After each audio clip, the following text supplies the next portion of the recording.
Una de las grandes certezas del entrenamiento es que la repetición de estímulos mejora el rendimiento. Pero a su vez, también sabemos que hay un punto donde los retornos empiezan a ser decrecientes, que cuanto más entrenamos, menos mejoramos.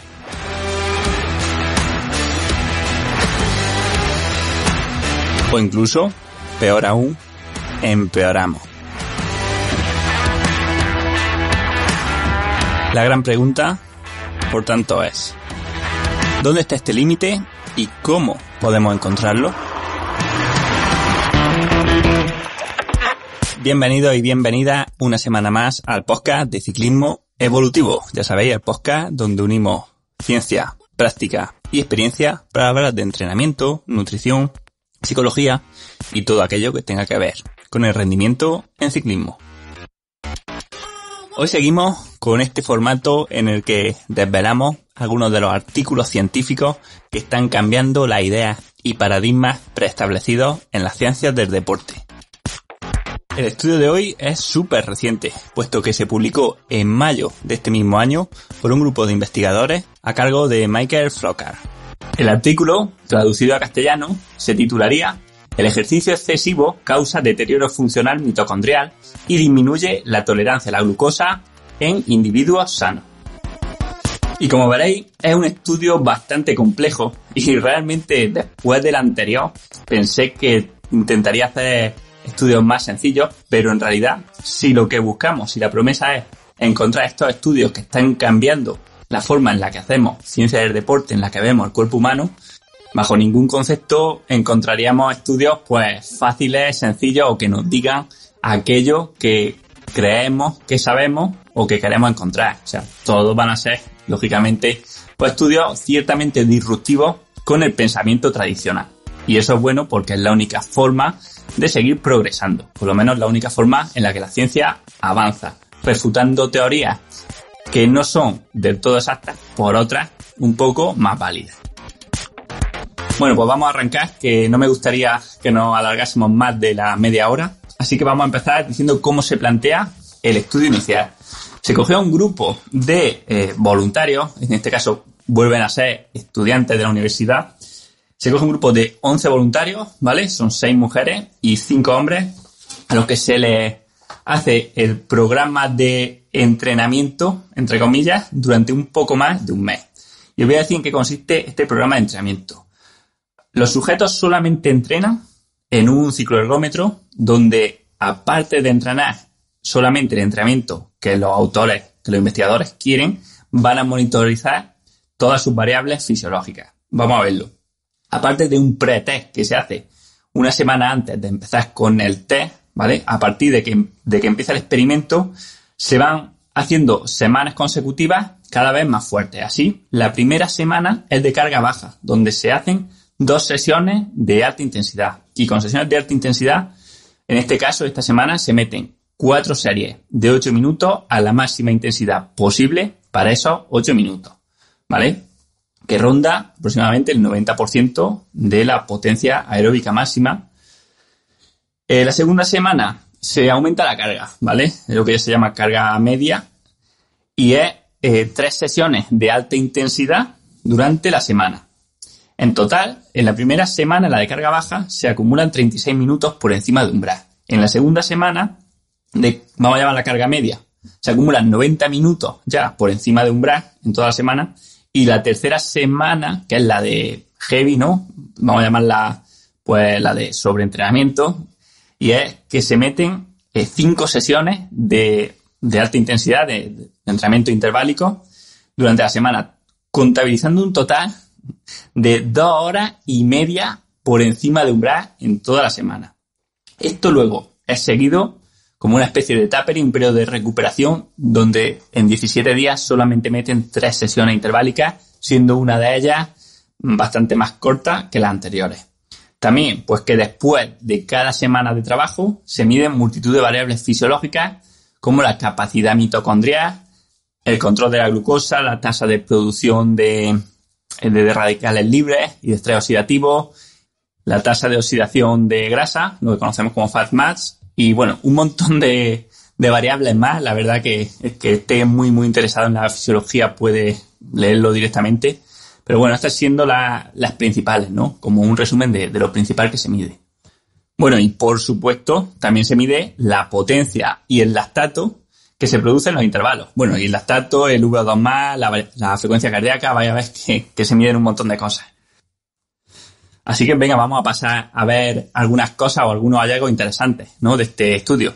Lo primero que encontramos es la diferencia en la potencia promedio de los intervalos en cada periodo, ¿no? O en cada una de las semanas de diferente carga. Aunque no le veo mucho sentido porque, claro, tenemos, por ejemplo, la primera semana de carga media donde los intervalos son 5 por 4 minutos, mientras que en la de carga media y carga alta estamos hablando de intervalos de 5 por 8 minutos, que no son comparables en tiempo. Sin embargo, lo que encuentran es que la potencia media a la que se van haciendo los intervalos va aumentando cada semana, excepto en la semana de altísima carga, ¿vale? En la de exceso de entrenamiento, o vamos a llamarla carga alta si queréis, donde ahí no mejora nada. Y luego la mejoría más grande pues vendría durante el periodo de recuperación. Que esto pues no es más que lo que hemos visto muchas veces cuando hacemos un tapering bien hecho después de un periodo de sobrecarga o incluso de sobreentrenamiento funcional. Otra cosa que se midió es el consumo de oxígeno medio durante los intervalos. Aquí cada semana el consumo de oxígeno medio va aumentando. Esto tiene sentido desde el punto de vista de que la potencia aumenta, ¿no? Y por tanto, para mover más vatios necesitamos más oxígeno. Sin embargo, lo raro es que aquí, si bien el rendimiento no mejoraba en el periodo de sobreentrenamiento o de carga alta, en este caso sí que lo hace y el aumento del consumo de oxígeno es totalmente lineal. No os rayéis si no le veis sentido a muchas cosas porque de no tener sentido también sacaremos conclusiones al final del podcast. Y como el lactato lo vamos a dejar para más adelante, la última de las cosas iniciales que vamos a ver es la frecuencia cardíaca.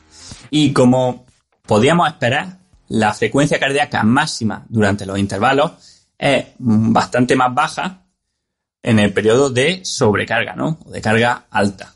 Esto lo hemos experimentado mucho, ¿no? Cuando estamos cansados, normalmente el pulso máximo no nos sube tanto, tenemos cierta fatiga, pero también lo que nos miden es la frecuencia cardíaca a 100 vatios. Que 100 vatios, aunque pueda parecer poco, para los participantes de este estudio era aproximadamente el 50% del VO2+. O sea, el límite entre la zona 1 y la zona 2, ¿vale? Si utilizamos las 7 zonas de Koga. Entre un paseo y un rodaje, bueno, ese sería el límite. Pues también vemos que cuando pedaleamos a 100 vatios, la frecuencia cardíaca es mucho más baja en la semana de sobreentrenamiento. Y de aquí ya podemos sacar un aprendizaje claro, y es que muchas veces medimos nuestras adaptaciones, bueno, no lo medimos, pero por ejemplo, hay aparatos o hay personas que miden adaptaciones en función de a cuántas pulsaciones va a determinada potencia, ¿no? Por ejemplo, creo que lo hace Garmin, ¿no? Y otras plataformas, o incluso hay algo que da VKO5. Y como vemos aquí, que sea más bajo no quiere decir que el deportista esté más en forma, sino que en este caso, por ejemplo, es que están sobreentrenados, están en el periodo o en esa semana donde hay sobreentrenamiento.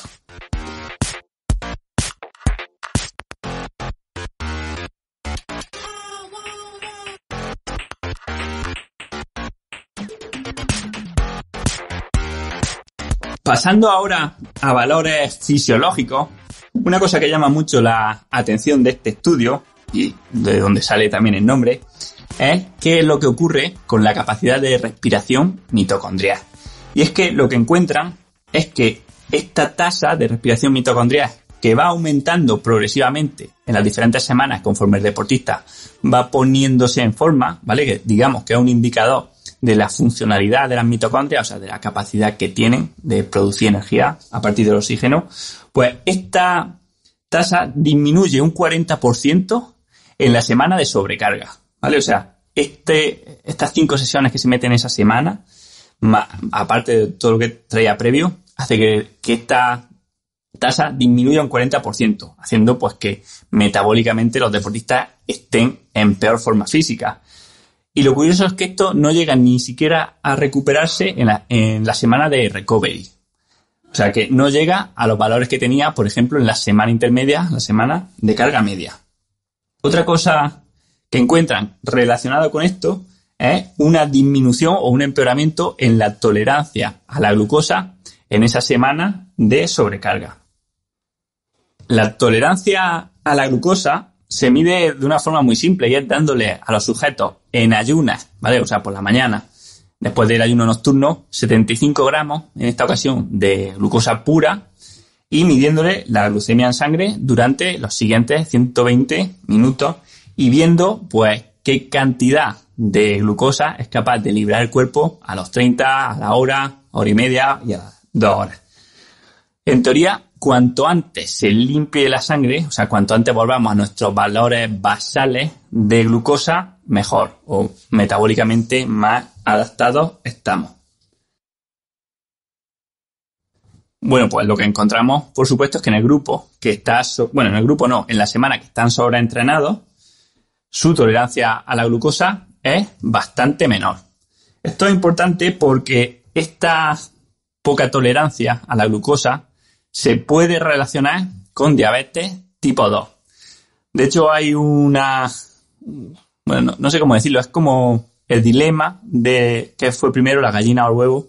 Pues bueno, estaría el dilema de qué es primero, la diabetes que nos lleva a una poca tolerancia a la glucosa o que una baja tolerancia a la glucosa nos lleva a la diabetes.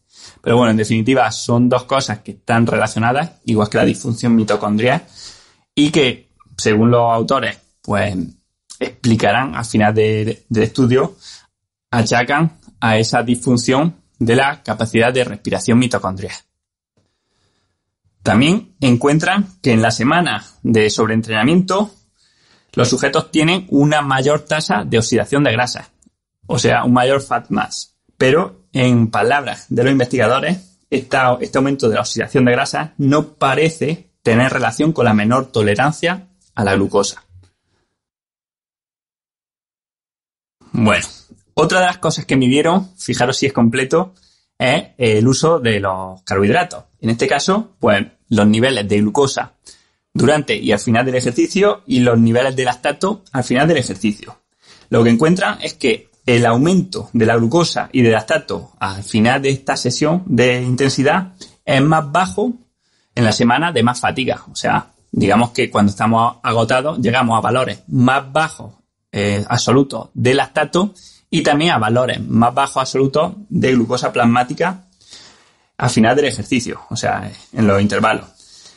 En palabras de los investigadores, la capacidad glucolítica parece inhibida con la fatiga y esta podría ser la principal causa de que el rendimiento no mejore en la semana de sobreentrenamiento. Por si alguno está pensando que esta incapacidad de producir tanto lactato y tanta glucosa se debe a la dieta, pues decirle que está equivocado porque también miden el estado de glucógeno intramuscular. Y este estado se mantiene estable, miden el glucógeno intramuscular antes y después de la sesión y no ven diferencias significativas entre ninguna de las semanas ni ninguna de las sesiones. Por tanto, la disminución del lactato total final no se puede explicar por una falta de glucógeno. De locos, ¿no? Bien. Y para terminar, la última variable fisiológica es el estrés oxidativo, del cual, se miden multitud de enzimas y de indicadores. Y la conclusión es que no se encuentran diferencias en la cantidad de radicales libres producidos, excepto en la semana, como no, de sobreentrenamiento, en la cual, justo al contrario de lo que muchos pensaréis, el estrés oxidativo disminuye respecto al resto de semanas. Justo lo contrario de lo que habríamos imaginado, ¿no? Y la hipótesis de los investigadores es que esta disminución de la cantidad de estrés oxidativo producido en ese momento se debe al empeoramiento en la tasa de respiración mitocondrial. Si os dais cuenta, es como una especie de ajuste, de autoorganización que surge de forma espontánea donde ni siquiera sabemos si el empeoramiento de la tasa de respiración mitocondrial lleva a que se produzca menos estrés oxidativo o que para prevenir daños por tantísimo estrés oxidativo que se está produciendo por tantas sesiones de alta intensidad, el cuerpo no manda la orden directamente de que empeore la tasa de respiración mitocondrial. Al final son paradigmas que hay que resolver pero desde luego, como vamos a ir viendo, no se pueden resolver con modelos reduccionistas o entendiendo la ciencia y el cuerpo humano de la forma en la que la estamos haciendo ahora. Bueno, pero es que no contentos con esto deciden hacer un segundo estudio, y es que quieren saber si este control alterado de la glucemia ocurre también en el mundo real en deportistas de élite. Y para ello hacen un pequeño segundo estudio cogiendo como muestra a 15 deportistas de nivel nacional, a los que hacen pues simplemente poner un dispositivo de medición continua de la glucosa que les va a medir el azúcar en sangre cada 15 minutos durante 2 semanas, ¿vale? Está haciendo su entrenamiento y su vida normal. Las conclusiones aquí son también muy curiosas, y es que la glucosa media fue similar, tanto en los deportistas de élite como en los estudiantes, ¿vale? O en los de estudio inicial. Pero lo que se encuentra es que los deportistas de élite pasan bastante más tiempo en rangos de glucosa que no son, entre comillas, óptimos. O sea, tanto en hiperglucemia como en hipoglucemia. De hecho, en hiperglicemia, o sea, con una glucosa por encima de la media o del rango, si los sujetos normales pasaban 22 minutos al día, los deportistas estaban casi el doble de tiempo, 41 minutos. Mientras que en hipoglucemia o con una glucosa plasmática por debajo de los valores de referencia, estaban casi 4 veces más tiempo, 34 minutos en personas, entre comillas, sedentarias, bueno, normales, y 115 minutos los deportistas de élite. 3 conclusiones de los investigadores al final del estudio son: 1. La disfunción mitocondrial causa perturbaciones en la capacidad de metabolizar la glucosa, lo que podría llevar a la diabetes tipo 2. 2. La disfunción mitocondrial en este estudio no parece arrastrar también una merma en la biogénesis mitocondrial o en el número total de mitocondrias, solamente en su funcionamiento. Bueno, ¿y por qué dicen esto? Porque otra enzima que se midió fue la citrato sintasa. Se sabe que se puede relacionar la cantidad total de citrato sintasa con la cantidad de mitocondria en el músculo.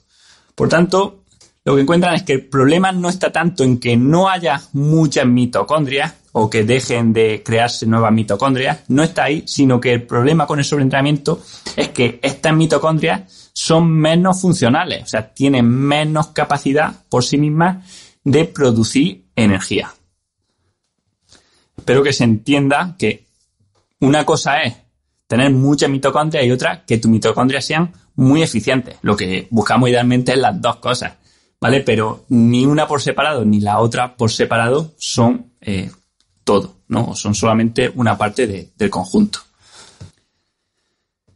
Y por último, la que creo que es más cuestionable es que nos dice que el sobreentrenamiento o la carga excesiva causa intolerancia a la glucosa y por eso esta glucosa plasmática está alterada en deportistas respecto a la población general. ¿Por qué? Porque ellos entienden que lo ideal o lo óptimo es pasar el mínimo tiempo posible ni por debajo ni por encima de la glucosa rango, ¿no? O de esa zona en la que se supone que debemos estar. Sin embargo, creo que aquí hay muchas matizaciones que hacer y creo que desde el punto de vista de la complejidad quizá la idea pueda ser otra totalmente distinta, y es que la glucosa plasmática sea muy variable en deportistas no tiene que ser malo per se, sino que podría ser un fiel reflejo de una gran capacidad adaptativa de adaptarse a diferentes situaciones, a situaciones donde el cuerpo necesite altos niveles de glucosa, o sea, por ejemplo, cuando nos preparamos para competir en plena competición a altas intensidades, y otros momentos donde lo óptimo sea tener bajos niveles de glucosa en sangre. Esto es un poco también el concepto de la flexibilidad metabólica. Y creo que puede que no haya ningún problema en que los deportistas, pues, de forma natural y sin llegar al sobreentrenamiento, tengan, pues, un control de la glucemia diferente, mucho más variable, lo que he hablado algunas veces, de esta estabilidad dinámica o esta capacidad de anticiparse a las demandas mediante cambios fisiológicos. En cualquier caso, es importante tener claridad en esto porque ahora que empezamos a usar la glucosa en los entrenamientos para el control de la fatiga de los deportistas, esto es la madre del cordero y aún no tenemos respuesta. ¿Por qué lo digo? Porque si el objetivo, si lo óptimo es que la glucosa se mantenga en los valores más estables, o lo que consideramos óptimo, entonces cuando el deportista veamos que se salga o que se aleja de mantener los valores en esta estabilidad o en esta zona rango, sabremos que algo malo está ocurriendo, ¿no? Seguramente que o estamos desentrenando o estamos sobreentrenando, pero no estamos acercándonos al objetivo. En cambio, si el paradigma del rendimiento y de lo que buscamos fuese esta amplitud en la variedad de, digamos, de valores en los que está la glucosa plasmática, entonces deberíamos sacar conclusiones muy diferentes de los mismos datos. ¿Entendéis? O sea, unos mismos datos, según cuál creamos que es el objetivo que perseguimos, nos van a hacer tomar unas decisiones u otras. Por eso digo que esto es la madre del cordero y todavía queda mucho por estudiar para ser capaces de decir algo con propiedad. Aunque haya empresas o haya personas que ya presumen o dicen de controlar el rendimiento o el entrenamiento mediante estos valores de glucosa, bueno, pues o son unos adelantados a su tiempo y saben cosas que no están aún publicadas, o seguramente, como siempre, pues humo sobre humo.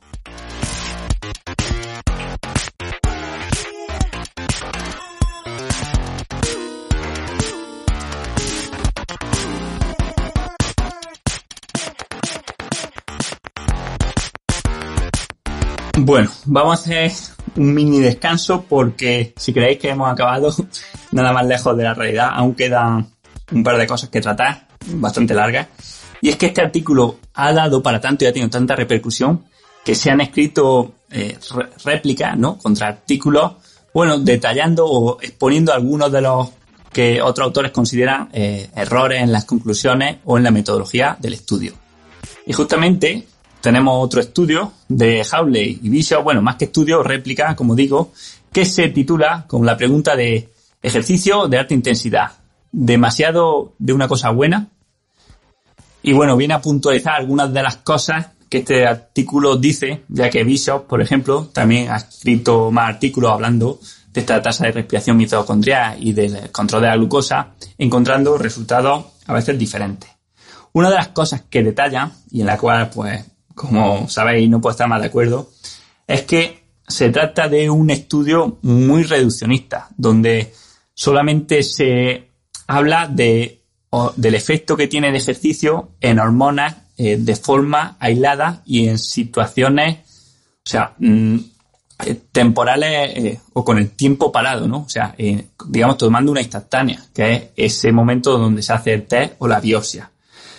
Y lo que dicen es que tenemos que ver también las respuestas de estas hormonas o de estos órganos en su conjunto, porque al final todas pueden estar relacionadas, ¿no? Y que cambie, pues como decía, ¿no?, que aumente la tasa de respiración mitocondrial puede aumentar la tasa de radicales libres y viceversa, ¿no? Y una puede provocar a la otra, y además eso puede ocurrir una semana de una forma y a la semana siguiente puede esto ser de otra forma, o sea, que el cuerpo haya encontrado otra forma de autoorganizarse debido a que por las demandas o por la fatiga acumulada, alguna de las estructuras estuviese acumulando demasiado daño o demasiado estrés.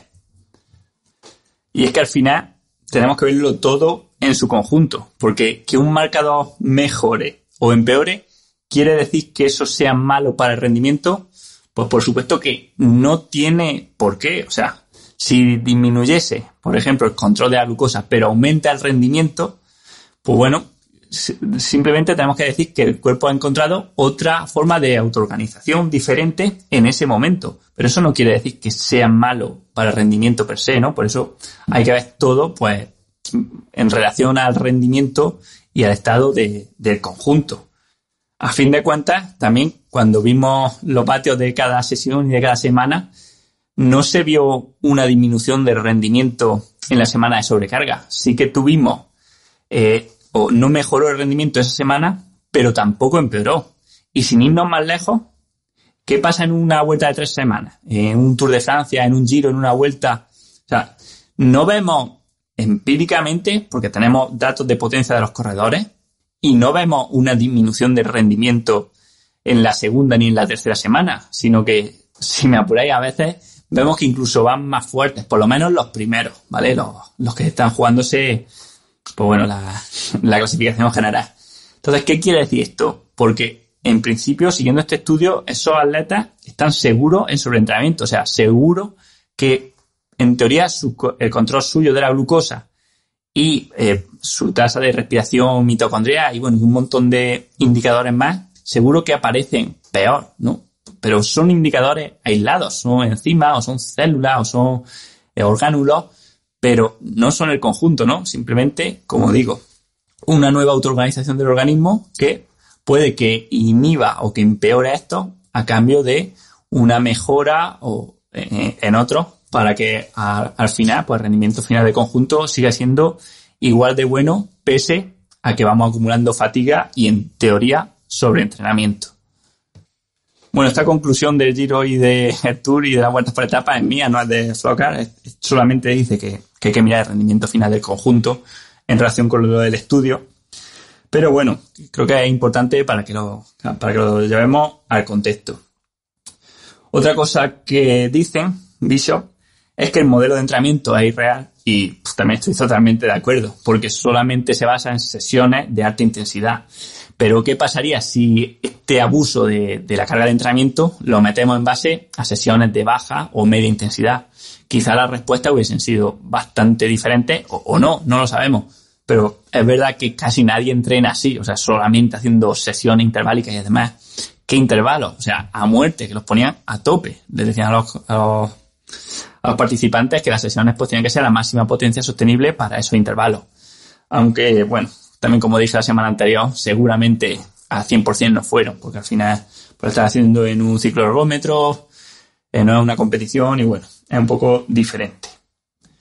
Y por último marcan aquí 2 puntualizaciones, que esta sí que yo no la hubiera visto nunca, y es que está muy bien que, por ejemplo, dicen que la muestra puede ser diferente según de la forma en que se analice. Por ejemplo, en este caso, de las fibras musculares que cogen de la biopsia, extraen las mitocondrias y estas las miden in vitro para ver su funcionamiento. Mientras que, por ejemplo, Bishop dice que en su estudio lo ha hecho de otra forma, y es analizando las mitocondrias dentro de la propia fibra muscular, sin extraerlas.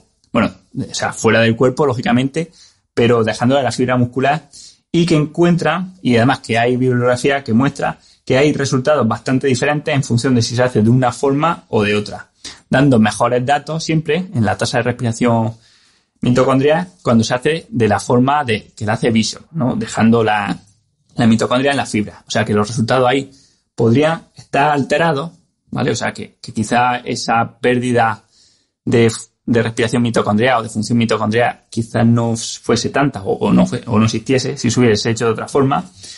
Y lo segundo es tiempo de recogida de muestras. Y esto está muy bien visto, porque es que según cuando midamos vamos a encontrar respuestas totalmente diferentes y podemos llegar a conclusiones totalmente diferentes de lo mismo. O sea, el claro ejemplo es el proceso de entrenamiento. Todos sabéis esta curva del proceso de supercompensación, donde después de un entrenamiento muy duro nuestro rendimiento disminuye, nuestro rendimiento baja, ¿no? Hasta que nos recuperamos, a lo mejor a las 24, a las 48, a las 72 horas. Hasta entonces nuestro rendimiento es peor que antes de entrenar. Y a partir de ahí va subiendo, ¿no? Va produciendo esa supercompensación, ¿vale? Imaginaros de las 72 horas hasta los 5 días. Y ya a partir de, vamos a poner, de los 7 días, pues la curva se mantiene plana. O sea, ni ha mejorado ni ha empeorado, ¿no? Si solamente hemos hecho un entrenamiento. Pues claro, si yo mido el rendimiento a las 6 horas después de haber entrenado, voy a decir que ese entrenamiento ha empeorado mi rendimiento. Si solamente midiese a los 3 días, diría que ese entrenamiento me ha hecho mejorar. Y si lo midiese a la semana, diría que ni he mejorado ni he empeorado. Pues bueno, con estos análisis y con de este estudio, pues lo que se hacía es sacar siempre las muestras al final de la semana de entrenamiento. Pero es verdad que algunos cambios pues podían estar influenciados por los entrenamientos, ¿no? Por ejemplo, la disfunción mitocondrial podía estar causada porque se había realizado un entrenamiento de alta intensidad muy cercano a cuando se realizó la biopsia.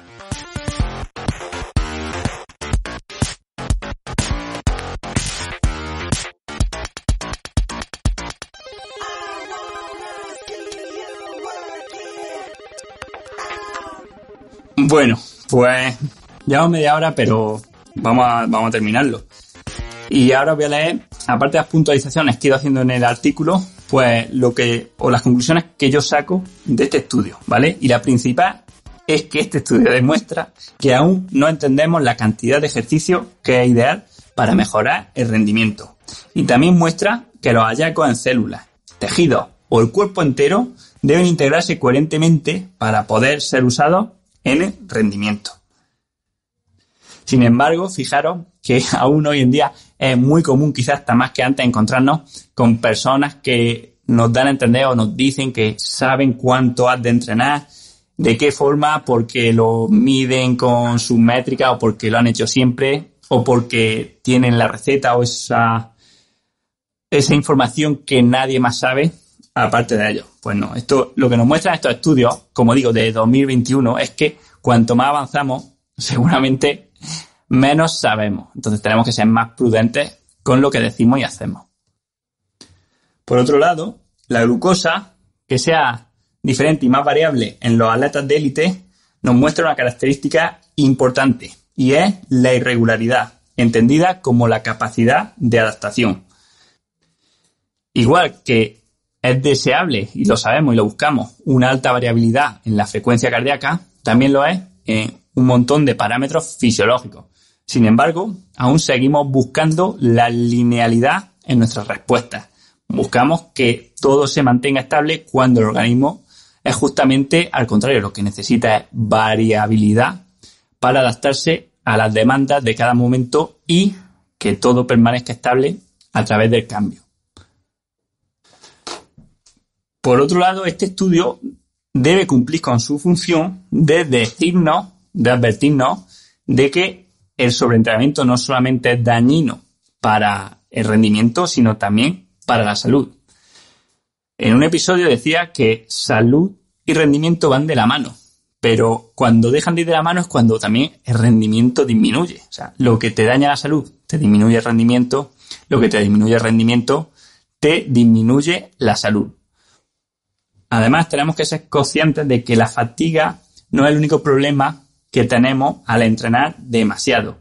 Y es que siempre hemos pensado que en este modelo de impulso-respuesta que aún está establecido, ¿vale?, que es por lo que se guían pues todas estas teorías de TSS, digamos que un entrenamiento produce dos cosas. Por un lado, adaptaciones y por otro lado, fatiga.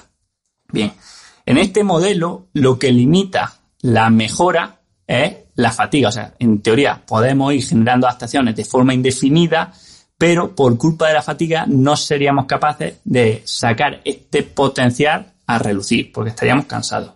Bueno, pues aquí vemos que hay muchos más matices y que esto queda totalmente desfasado. Y es que el propio desgaste que infligimos al cuerpo hace que rindamos menos incluso sin síntomas fisiológicos de fatiga, ¿no? O sin síntomas visibles. Como digo, como hemos visto ahora, ¿no?, por esta disfunción mitocondrial, por un menor control de la glucosa, por una bajada del nivel de hematocrito, por una bajada o por una disminución o una supresión hormonal, etcétera. O sea, no solamente es que al entrenar más acumulas más fatiga, sino que al entrenar más te dañas más. O sea, llega un punto que no consigues más adaptaciones, sino que consigues más daño. Bueno, eso es interesantísimo.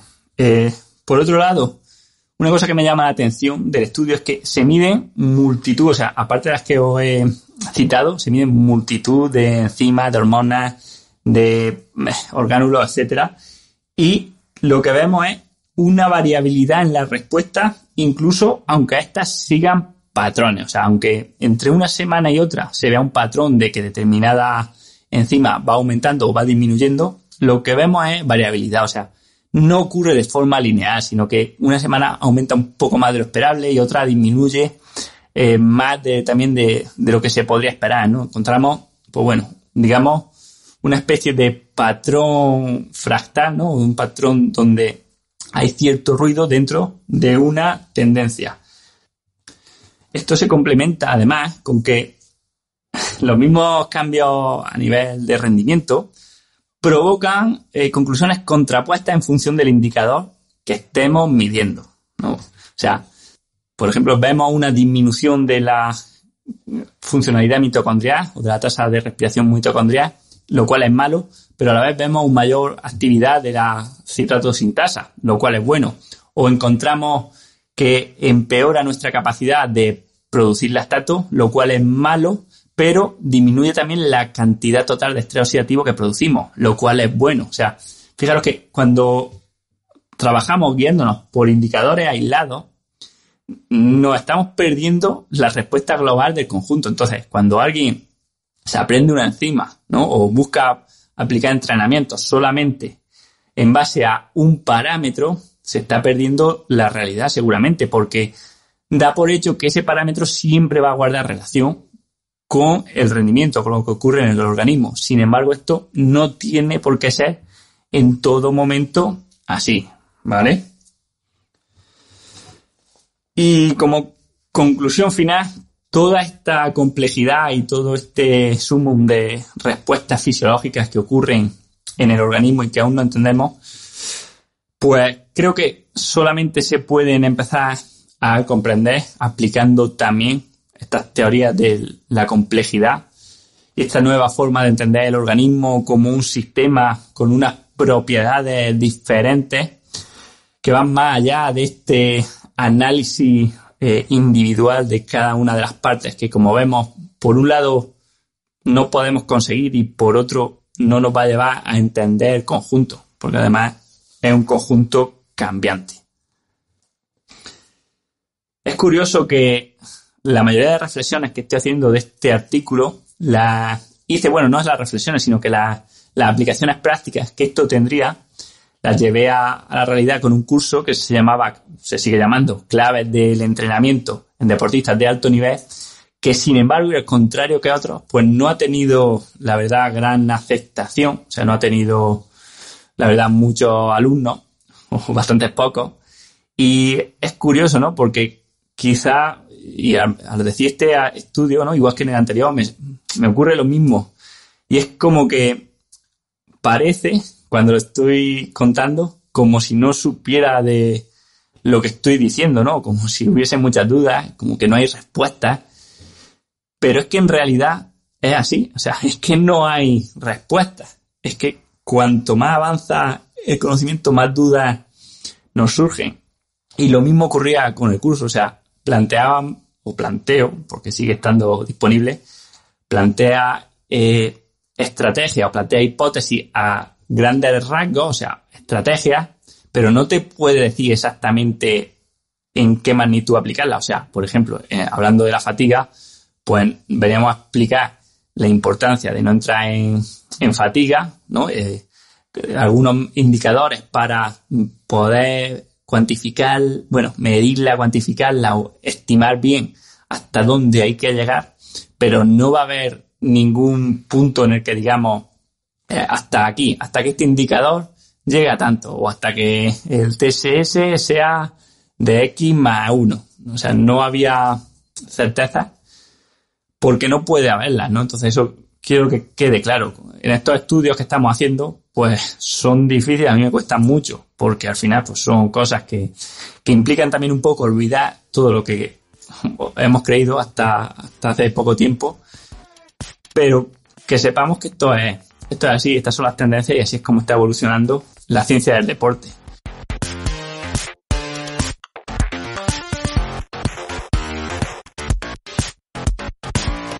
Espero que os gusten estas temáticas y me gustaría pediros, antes de que cortéis el podcast, que me escribáis en comentarios o me lo hagáis llegar por el grupo de Telegram si os está gustando esta serie de podcasts más científicos, más complejos, o si por el contrario preferís que volvamos a hacer episodios un poco más digeribles o un poco más sencillos.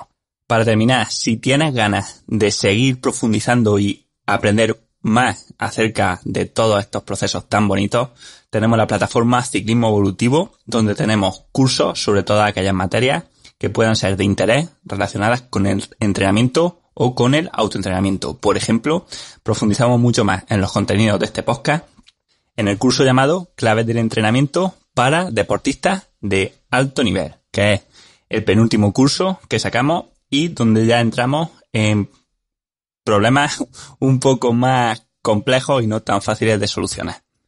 Si lo que quieres es autoentrenarte o simplemente aprender sobre entrenamiento, tenemos recomendado el curso de Fundamentos del Entrenamiento, el curso de Diseño de Intervalos, que ha gustado muchísimo, y también el curso de Periodización del Entrenamiento. Y para seguir profundizando, cursos de entrenamiento de fuerza en ciclismo, de Gordon Cheetah, percepción de esfuerzo y WKO. Si lo estáis pensando, podéis echarle un vistazo a los comentarios que nos han dejado ya algunos de los alumnos que han pasado por los cursos y dejaros una cifra. Y es que el 76%, o sea, 3/4 partes de los alumnos que se han apuntado al menos a un curso, al menos han repetido con otro. Sin duda alguna, los cursos son la mejor inversión que puedes hacer en relación vatios, partido, precio. Yo soy Manu Sol Arjona y esto ha sido Ciclismo Evolutivo. Nos escuchamos la semana que viene.